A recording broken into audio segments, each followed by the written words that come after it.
जय हिंद दोस्तों, मैं कौशल आपका स्वागत करता हूं आपके अपने इस चैनल पर। इस वीडियो में हम बात करने वाले हैं 6 तारीख यानी मंडे के दिन निफ्टी और बैंक निफ्टी में किस तरह का मूवमेंट हो सकता है और हमने फ्राइडे के लिए क्या डिस्कशन किया था। ठीक है, तो चलिए हम चलते हैं। फ्राइडे के लिए हमने जो डिस्कशन किया था मैं आपको यहाँ पर दिखा देता हूँ। दोस्तों 15 मिनट के टाइम फ्रेम पर ये हम लोगों ने डिस्कशन किया था, यदि गैप अप मार्केट ओपन होता है तो हमको क्या करना है। ठीक है, हम लोगों ने क्लियरली ये डिस्कशन किया था कि गैप अप यदि मार्केट ओपन होता है और एक रेंज बनने देंगे मार्केट पर, उस रेंज का जैसे ही ब्रेकडाउन होता है या ब्रेकआउट होता है उसके अकॉर्डिंग हम ट्रेड लेंगे। ठीक है, तो एग्जैक्टली हमने जो लेवल डिसाइड किए थे, गैप अप ओपन हुआ यहाँ कहीं, ठीक है, जो कि लगभग 36,000 के आसपास, और उसके बाद अभी यहाँ पर मैंने 15 मिनट का टाइम फ्रेम लगा के रखा है। हम लोगों ने बात किया था 5 मिनट के टाइम फ्रेम पर एक बार देखेंगे। ठीक है, 5 मिनट के 5 कैंडल की यदि मैं बात करूं तो यहाँ से आप देख सकते हैं 2 3 4 5, ये जो है यहाँ पर इसका ब्रेकआउट मिला। ठीक है, 10:05 के आसपास। ठीक है, ये एक रेंज बनी और इसका जैसे ही ब्रेकडाउन हुआ आप क्लियरली देख सकते हैं कि मार्केट वहाँ से जैसे ही नीचे गिरना स्टार्ट हुआ है सीधे डे लो के आसपास जो है वो रुका है। अब ये तो हुई हम लोगों की प्लान की बात। ठीक है, इसलिए दोस्तों कभी भी ये बोला जाता है कि पहले प्लान योर ट्रेड एंड फिर उसके बाद ट्रेड योर प्लान। ठीक है, हम लोगों ने क्या किया, पहले ट्रेड प्लान कर लिया, देन उसके बाद जब हमारा वो प्लान एग्जीक्यूट होने लगा, ठीक है, हमारा वो प्लान के अकॉर्डिंग मार्केट काम करने लगा, फिर हम लोगों ने उस प्लान को ट्रेड किया। आप क्लियरली देख सकते हैं कि जिस तरह की हम लोगों ने प्लानिंग की थी जस्ट उसके अकॉर्डिंग ही मार्केट ने बिहेव किया। हम लोगों ने जो एक ट्रेड लिया था शुरुआत में ही यहाँ पर ट्रेड ले लिया था, क्यों, क्योंकि दोस्तों 1 मिनट के टाइम फ्रेम पर भी मैंने देखा था, 5 मिनट के टाइम फ्रेम पर भी मैंने देखा, हमको यहाँ पर एक अच्छा प्रॉफिट हुआ, हम लोगों ने वहाँ से निकल गया। उसके बाद मेरे पास थोड़ा सा समय का अभाव रहता है, फिर उसके बाद दोपहर में मैंने एक ट्रेड और लिया, उसमें भी मुझे अच्छा बेनिफिट हुआ। ठीक है, तो अब हम बात कर लेते हैं कि कल के लिए यानी कि मंडे के लिए हमारे लिए मार्केट पर किस तरह की अपॉर्चुनिटीज़ बन रही हैं। ठीक है, उससे पहले हम चलते हैं दोस्तों मार्केट के स्नैपशॉट पर। देखिए दोस्तों, शुरुआत का जो वीडियो होता है उसमें बेसिक जो चीज़ें बताई जाती हैं ना वो बहुत इंपॉर्टेंट होती हैं लेवल्स के अपेक्षा। लेवल्स तो आप खुद निकाल सकते हैं और कोई भी आपको बता सकता है। ठीक है, बट शुरुआत में जो चीज़ें बताई जाती हैं वो आपके बेनिफिट के लिए होती हैं। इसलिए दोस्तों रिक्वेस्ट है, आपके लिए रिक्वेस्ट कर रहा हूँ कि वीडियो को कंप्लीट वॉच कीजिएगा ताकि आपको कुछ चीज़ें नई सीखने के लिए मिले। ठीक है, मार्केट स्नैपशॉट पर हम आ गए हैं। यहाँ पर हम देखेंगे कि FII DII एक्टिविटी जो हो रही है, 3,770 करोड़ रुपीस की FII ने फ्राइडे के दिन भी सेलिंग की है। उसके अगेंस्ट पे DII ने जो है वो 2,360 करोड़ रुपीस की बाइंग की है। ठीक है, और एडवांस डिक्लाइन रेशियो की बात करूं तो 1411 स्टॉक्स जो थे वो डिक्लाइनिंग थे और 736 स्टॉक्स जो थे वो एडवांसिंग थे। अब ऐसा क्यों हो रहा था वो भी हम आगे देखेंगे। ठीक है, यदि मैं यहाँ पर ब्रॉड मार्केट इंडाइसिस हम देखें, एक थोड़ा सा गौर कीजिएगा कि ब्रॉड मार्केट इंडाइसिस में क्या हो रहा है। ठीक है, यहाँ पर आप देख सकते हैं नेक्स्ट 50 सबसे ज़्यादा गिरा है। ठीक है, निफ्टी मिड कैप यहाँ पर भी आपको अच्छी खासी गिरावट दिख रही है। Mid cap generally mid cap और स्मॉल कैप स्टॉक्स जो थे अभी कुछ समय पहले भागे हुए थे, अब उनमें जो है वो प्रॉफिट बुकिंग चल रही है। ठीक है, आप देख सकते हैं 1.5% डाउन है। ठीक है, 1.6%। ठीक है, लगभग मिड कैप 150 जो है वो 1.5% के आसपास जो है वो डाउन है। यदि सेक्टर वाइज इंडाइसिस की बात करूँ तो सेक्टर वाइज इंडाइसिस में आपको क्लियरली दिखेगा ऑयल एंड गैस, इसके अलावा और IT स्टॉक, इसके अलावा और कोई भी ऐसे इंडाइसेस नहीं है जिसमें कि गिरावट नहीं हो रही थी। निफ्टी 50 भी कल गिरता फ्राइडे के दिन, मगर रिलायंस ने उसको अच्छा सपोर्ट दिया, जिसके कारण निफ्टी 50 का एक बार हम चार्ट देख लेते हैं। निफ्टी 50 के चार्ट में अभी फ़िलहाल जो है वो उतनी गिरावट नहीं दिखाई दे रही है जितनी कि बैंक निफ्टी में। ठीक है, तो चलिए दोस्तों मंडे के लिए हम डिस्कस कर लेते हैं। आज का वीडियो थोड़ा सा लंबा हो सकता है, आज सैटरडे है, मेरे पास भी थोड़ा सा समय है, तो वीडियो में आपको ब्रीफली डिस्क्राइब करने की मैं कोशिश करूँगा। दोस्तों हमने हमारे लेवल्स वगैरह ड्रॉ कर लिए हैं। उससे पहले मैं एक चीज़ और आपको बता देता हूँ। FII DII एक्टिविटी के बारे में हमने यहाँ पर जो बात की थी, ठीक है, FII DII एक्टिविटी का हम यदि कुछ समय पहले का ट्रेंड देखें, ठीक है, ये यहाँ पर मैं डेली लगा रहा हूँ। और सिर्फ FII की यदि मैं बात करूँ, ठीक है, सिर्फ FII की यदि बात करूं तो यहाँ पर आपको सिर्फ एक दिन ही आपको ये दिखाई दे रहा होगा जो कि 502 करोड़ रुपीस की बाइंग की गई है। उसके अलावा आप पूरे मई मंथ में और पूरे जून मंथ में, ठीक है, अभी तक कंटिन्यू FII जो है वो सेलिंग किए हुए हैं और DII जो है वो कंटिन्यू बाइंग किए हुए हैं, ठीक है। अब यदि मैं मंथली ट्रेंड की बात करूं तो मंथली में भी हम देखेंगे FII, सिर्फ FII और DII की यदि हम बात करें तो मंथली में हम देख रहे हैं कि यहाँ पर जो है वो कंटिन्यू जो है वो FII सेलिंग की है और सबसे ज़्यादा जो सेलिंग हुई है वो मई मंथ में हुई है, ठीक है। आपको यहाँ पर नंबर दिख रहा होगा 54,292 आपको ये जो दिखाई दे रहा है, ठीक है। अब यहाँ पर इसके बाद की बात करूँ तो अभी जून में जो है वो लगभग टोटल 6,152 करोड़ रुपीस की सेलिंग हो चुकी है। जब तक FII की सेलिंग मार्केट से रुकेगी नहीं, ठीक है, तब तक थोड़ा सा मार्केट पर पॉजिटिविटी थोड़ी सी मुश्किल है। यदि FII थोड़ा सा सपोर्ट करें, FII यदि बाइंग स्टार्ट कर दें तो फिर उसके बाद मार्केट पर ऊपर साइड के हमको अच्छे लेवल देखने के लिए मिल सकते हैं।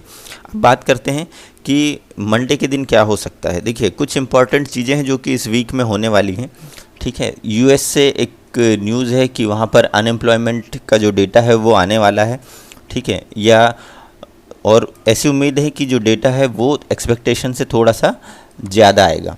इसके अलावा गवर्नमेंट की कुछ इम्पॉर्टेंट मीटिंग है इंडिया में जो कि इस वीक होने वाली है, तो उसके अकॉर्डिंग भी मार्केट जो है वो अपने आप को पहले से प्रिपेयर करने की कोशिश करता है, ठीक है। तो चलिए दोस्तों, बात करते हैं कि मंडे के लेवल के लिए सबसे पहले हम बात करेंगे बैंक निफ्टी की, ठीक है। यहाँ पर मैंने 15 मिनट का चार्ट लगा के रखा हुआ है और 15 मिनट के चार्ट में आपको क्लियरली दिखाई दे रहा है कि मार्केट यहाँ से जो है वो ट्रेंड जो है वो नेगेटिव में कन्वर्ट हो गया है। यहाँ पर आपको जो इम्पोर्टेंट सपोर्ट की हम लोगों ने बात की थी उसके नीचे आके मार्केट ने दी है क्लोजिंग, ठीक है। अब यहाँ पर मंडे के दिन हमारे लिए जो सिनेरियोज होंगे वो क्या होंगे वो हम एक बार देख लेते हैं। इन केस यदि ओपन होता है मार्केट फ्लैट, ठीक है, हम हमारे तीनों ही सिनेरियोज यहाँ पर डिस्कस करते हैं। फ्लैट इन द सेंस कि यहाँ से लेकर यहाँ तक यदि ओपन होता है तो ये हमारे लिए नो ट्रेडिंग जोन होगा, ठीक है। यहाँ पर हम कोई भी ट्रेड प्लान नहीं करेंगे, ये हमारे लिए नो ट्रेड जोन होगा। बट इन केस यदि ये वाले जोन के ऊपर मार्केट निकलता है जो कि है 35,358 का लेवल, यदि मार्केट ऊपर साइड ब्रेक कर देता है तो हम कॉल की पोजीशन पर बैठ सकते हैं। बट ध्यान रखिएगा दोस्तों, कॉल के लिए हमारे जो पोजीशन होगी वो थोड़ी सी कम होगी। यदि आप 10 लॉट पर ट्रेड करते हैं तो आप 2 या 3 लॉट पर ही ट्रेड करें। पहला टारगेट मेरे लिए होगा वो 35,540 का होगा, ये वाला जो आपको यहाँ एक स्विंग दिखाई दे रहा है। यदि इसके ऊपर मार्केट सस्टेन करता है तो जो सेकंड टारगेट होगा वो 750 के आसपास का होगा, ठीक है। इसके ऊपर मार्केट निकलता है तो 860 ये हमारे लिए तीसरा टारगेट होगा, ठीक है। ये तो हुआ हमारे ऊपर साइड के लिए लेवल।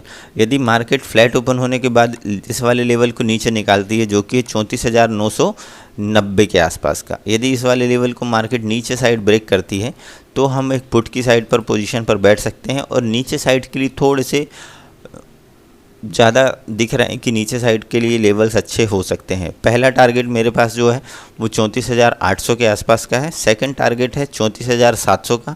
यदि 34,700 का लेवल ब्रेक होता है तो 34,500 तक के लेवल आपको मंडे के दिन ही दिखाई दे सकते हैं, ठीक है।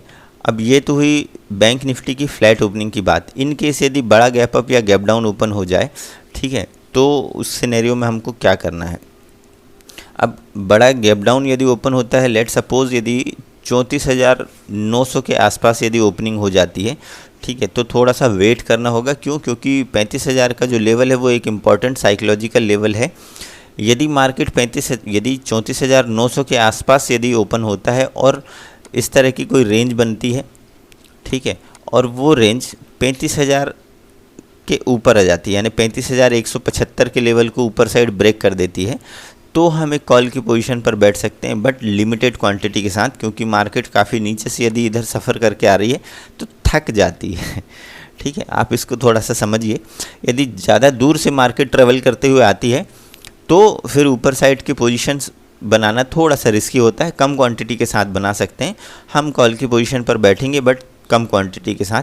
पहला जो टारगेट होगा वो होगा 35,350 के आसपास का, और सेकंड टारगेट 35,500 के आसपास तक के हमारे ये टारगेट होंगे, ठीक है, यदि 34,900 के आसपास से मार्केट आ रही है तब, ठीक है। बट इन केस यदि गैप डाउन ओपन होने के बाद मार्केट में आपको इस तरह की कोई कैंडल दिख जाती है 15 मिनट की, या फिर इस तरह की कोई रेंज बनती है जो कि उस रेंज को नीचे साइड ब्रेक डाउन देती है, तो फिर हम पुट की पोजीशन पर बैठ सकते हैं। और जो टारगेट होंगे, यदि 900 के लेवल भी ब्रेक होते हैं तो फिर आपको जो है वो कल ही 34,500 तक के लेवल दिखाई दे सकते हैं। इस रेंज के अकॉर्डिंग आप ट्रेड लीजिएगा। इसके नीचे हम पुट की पोजीशन बनाएंगे यहाँ का एसएल लगाकर, और जिस तरह से मार्केट नीचे आएगी हम हमारे एसएल को ट्रेल करते हुए आगे बढ़ेंगे, ठीक है। अब बात करते हैं यदि गैप अप ओपन हो जाती है, हालांकि उम्मीद थोड़ी सी कम है बट फिर भी हम डिस्कस कर लेते हैं। यदि 400 के ऊपर यदि गैप अप ओपनिंग होती है तो थोड़ा सा वेट कीजिएगा। 500 के आसपास आपको एक रेजिस्टेंस फेस करने के लिए मिल सकता है। यदि 540 के ऊपर मार्केट सस्टेन करने लगता है तो हम एक कॉल की पोजीशन पर बैठ सकते हैं। रेंज देखिएगा, ठीक है। यदि इस तरह की कोई रेंज बनती है और रेंज जो है वो नीचे साइड का ब्रेकडाउन देती है तो फिर हम पुट की साइड पर बैठ सकते हैं, क्योंकि 34,501 जो है वो रेजिस्टेंस की तरह काम कर सकता है। यदि ये रेंज नीचे साइड ब्रेक होती तो फिर जो है वो आज का लो, यानी फ्राइडे का जो लो है वो हमारे लिए फर्स्ट टारगेट होगा। 34,000 जो है हमारे लिए सेकंड टारगेट होगा, और थर्ड टारगेट 34,800 का होगा। इससे ज़्यादा की उम्मीद नहीं रखना यदि गैप अप ओपन होता है तो, ठीक है। हालांकि ये रेंज भी ब्रेक हो सकती है, ठीक है, बट मार्केट पर हमने जो प्लान किया है वहाँ तक ठीक है। यदि उसके ऊपर भी मार्केट कोई सी हमारी जो रेंज है उसके ऊपर भी मार्केट जाना चाहता है, कोई दिक्कत नहीं, ठीक है। अब चलिए बात कर लेते हैं निफ्टी की। निफ्टी पर एक क्लियरली एक डिस्कशन हम लोगों ने किया हुआ था जो कि पिछले बार का किया हुआ था, ठीक है। हमने ये जो लेवल्स ड्रॉ करके रखे हैं, देखिए निफ्टी और बैंक निफ्टी में थोड़ा सा अलग है। निफ्टी और बैंक निफ्टी के चार्ट को यदि आप मिक्स कर देंगे तो थोड़ी सी गलती हो जाएगी, ठीक है। निफ्टी थोड़ा सा मजबूत दिखाई दे रहा है, हाँ, मगर बैंक निफ्टी जो है काफ़ी वीक क्लोजिंग दिया है, और निफ्टी ने जो है वो 16,500 के लेवल के ऊपर क्लोजिंग दी है। बट यदि यहाँ कहीं ओपन होता है मार्केट तो ये हमारे लिए नो ट्रेडिंग जोन होगा, यहाँ हम कोई भी ट्रेड नहीं करेंगे। ये वाली रेंज यदि ब्रेकआउट या फिर ब्रेकडाउन होती तो ही हम ट्रेड के लिए प्लान कर सकते हैं। ऊपर साइड के लिए होगा 16,650 के लेवल। इसके ऊपर यदि मार्केट निकलता है तो हम कॉल की साइड बैठेंगे, मगर लिमिटेड क्वांटिटी के साथ। पहला जो टारगेट होगा वो 16,700 का होगा, सेकंड टारगेट होगा 16,750 के आसपास का, थर्ड टारगेट 812 के आसपास तक का होगा, ठीक है। अब यदि ये रेंज के नीचे मार्केट आने लगता है, यानी 500 के लेवल को ब्रेक कर देता है, ठीक है, और 493 के लेवल 490 का लेवल नीचे साइड ब्रेकडाउन मिलता है तो पहला टारगेट होगा 440 के आसपास का, सेकंड टारगेट होगा 370 का, और जो थर्ड टारगेट होगा वो 300 तक के लिए हमारे ये टारगेट होंगे, ठीक है। ये हमारे लिए थर्ड टारगेट है। अब बात करते हैं यदि गैप अप ओपन हो जाता है। गैप अप ओपनिंग की हालांकि उम्मीद कम है, बट फिर भी यदि ओवरनाइट किसी भी तरह के ग्लोबल मार्केट पर कोई भी चेंजेस आते हैं तो वो हो सकते हैं। बात करते हैं यदि 600 के ऊपर ही मार्केट गैप अप ओपन होता है तो 700-800 के आसपास एक रेजिस्टेंस देखने के लिए मिल सकता है। यदि ज़्यादा ऊपर ओपन हो जाता है मार्केट और आपको इस तरह की कोई रेंज बनती है या फिर 15 मिनट की जो कैंडल है वो नेगेटिव बनती है तो उसके नीचे हम पुट की साइड पर बैठ सकते हैं। मार्केट यहाँ का एसएल लगाकर जैसे मार्केट नीचे आएगा हम हमारे एसएल को ट्रेल करते हुए आएंगे, ठीक है। 800 के ऊपर के लिए मैं थोड़ा सा कॉशियस रहूँगा। यदि बड़ा गैप अप ओपन हो जाता है तो फिर मैं कॉल को अवॉइड कर दूँगा, ठीक है। यदि गैप डाउन ओपन होती है मार्केट जो कि लगभग 400 के आसपास है तो फिर हम जो है वो एक रेंज बनने का वेट करेंगे। 5 मिनट की 5 कैंडल या फिर 15 मिनट की आप लगभग 3 कैंडल का वेट कीजिएगा और वो रेंज जिधर ब्रेकआउट या ब्रेकडाउन होगी उसके अकॉर्डिंग हम ट्रेड लेंगे और मार्केट जैसे मूव करेगा हम हमारे एसएल को ट्रेल करते हुए बढ़ेंगे, ठीक है। दोस्तों यदि वीडियो पसंद आई है तो वीडियो को लाइक कीजिएगा। चैनल पर नए हैं तो चैनल को सब्सक्राइब कर बेल आइकन को प्रेस करें ताकि आने वाले इन्फॉर्मेटिव वीडियोस की नोटिफिकेशन आपको मिल सकें, ठीक है। और मिलते हैं नेक्स्ट वीडियो में, तब तक के लिए जय हिंद।